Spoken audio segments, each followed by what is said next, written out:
नमस्कार दोस्तों।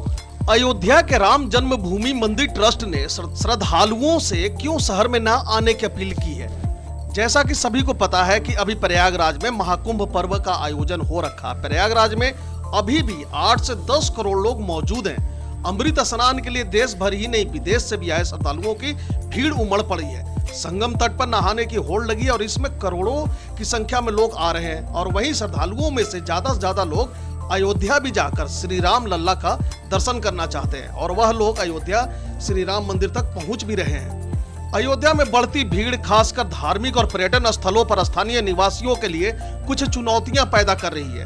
अब वहां का स्थानीय लोगों का कुछ इस तरह का स्टेटमेंट भी सुनने को मिल रहा है कि मेरी माँ को दिल की बीमारी है, मुझे उन्हें दिखाने के लिए फैजाबाद में एक डॉक्टर के यहाँ ले जाना था, लेकिन हम बीकापुर टोल बूथ से आगे नहीं बढ़ सके क्योंकि मुझे अपनी माँ को लेकर घर वापस लौटना पड़ा क्योंकि भीड़ ही बहुत ज्यादा था। स्थानीय प्रशासन के मुताबिक अयोध्या में पिछले 2 दिनों में करीब 50 लाख श्रद्धालु दर्शन के लिए पहुंचे हैं। शहर का इंफ्रास्ट्रक्चर चरमरा गया है और प्रशासन को भारी भीड़ नियंत्रित करने में बहुत परेशानी पेश आ रही है। श्रद्धालुओं की इस भारी भीड़ की वजह यह है कि प्रयागराज में कुंभ मेले में पहुंचे लोग स्नान के बाद अयोध्या का रुख कर रहे हैं।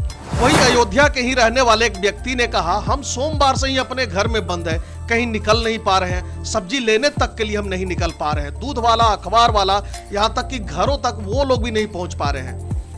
अयोध्या का स्थानीय निवासी परेशान है। कई को घरों के अंदर ही कैद रहने को मजबूर होना पड़ रहा है। इसकी वजह यह है कि शहर की ओर आने वाले सभी सड़कें श्रद्धालुओं से भरी पड़ी है। सभी दिशाओं से लोग अयोध्या पहुंच रहे हैं। 20-20 किलोमीटर दूर लंबा जाम लगा है। प्रशासन ने तो 20 किलोमीटर दूर ही पार्किंग बना रखा है कि लोग अपने गाड़ियों को वहीं पार्क करके यहाँ से पैदल जाएं। इसके बावजूद भी भीड़ इतनी हो रखी है कि लोगों का बुरा हाल है। भारी भीड़ को देखते हुए राम मंदिर ट्रस्ट के सेक्रेटरी चंपत राय ने अयोध्या के आसपास के इलाकों से आने वाले श्रद्धालुओं से अगले 10-20 दिनों तक अयोध्या न आने की अपील की है।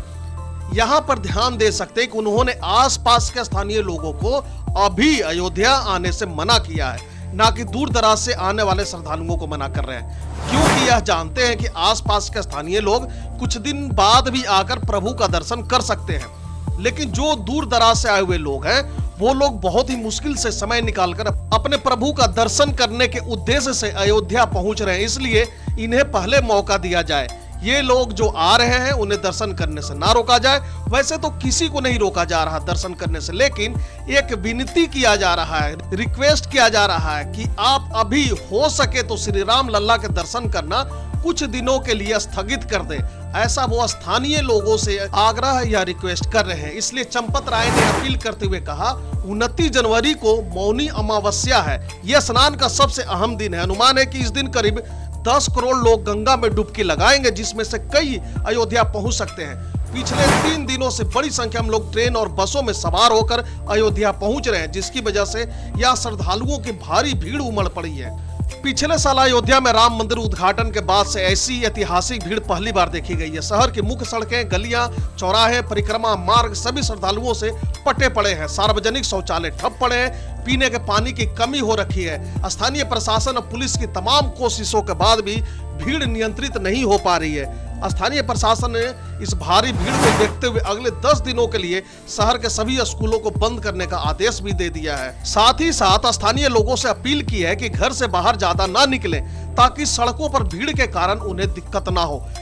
अयोध्या के पुलिस महानिरीक्षक इंस्पेक्टर जनरल ने मीडिया से कहा, राम मंदिर और हनुमानगढ़ी में श्रद्धालुओं की भारी भीड़ के कारण लोगों को दर्शन करने में काफी वक्त जरूर लग रहा है, लेकिन ये बिना किसी व्यवधान के हो रहा है। उन्होंने आगे कहा, उम्मीद नहीं की थी कि इतनी बड़ी संख्या में लोग पहुंच जाएंगे। 40 लाख लोग शहर में हैं। हमने कई जगहों पर ट्रैफिक को डाइवर्ट किया है, वैकल्पिक रास्ते बनाए हैं ताकि लोगों को मंदिर तक पहुंचने में परेशानी ना हो। पुलिस लगातार सड़कों और मुख्य चौराहों की निगरानी कर रही है और साथ ही साथ पड़ोसी जिला प्रशासनों से संपर्क में, ताकि भीड़ को नियंत्रित और मैनेज किया जा सके और उनकी जरूरतों को पूरे ढंग से पूरी व्यवस्था के साथ पूरा किया जा सके। इसके बावजूद भी राम जन्मभूमि ट्रस्ट के सेक्रेटरी चंपत राय को अपना स्टेटमेंट जारी करना पड़ा।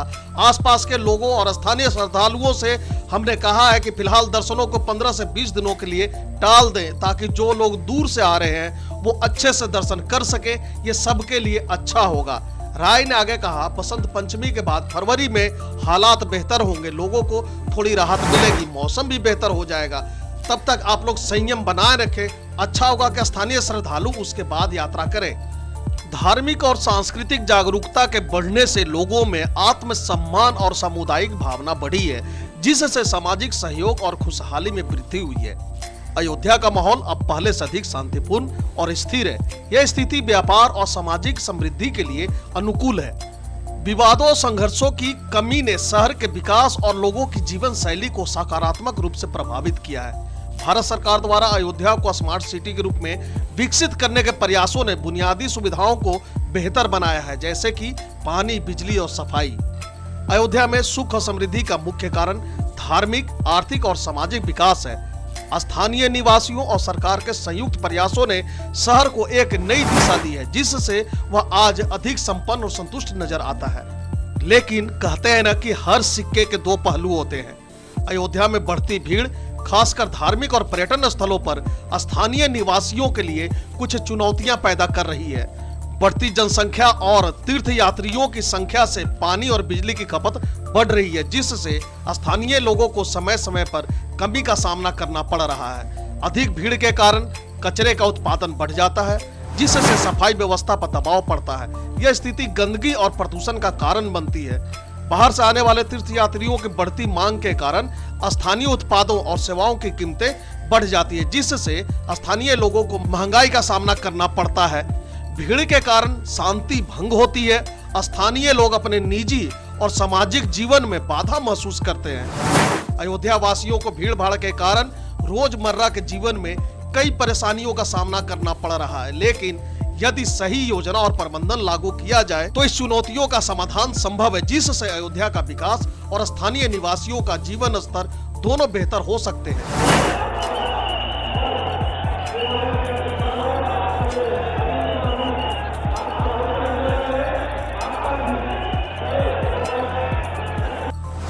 प्रयागराज से कुंभ स्नान करके अयोध्या में रामलला के दर्शन करने आने वाले पर्यटकों की वजह से अयोध्या में स्थानीय व्यवसाय में तेजी देखी जा रही है।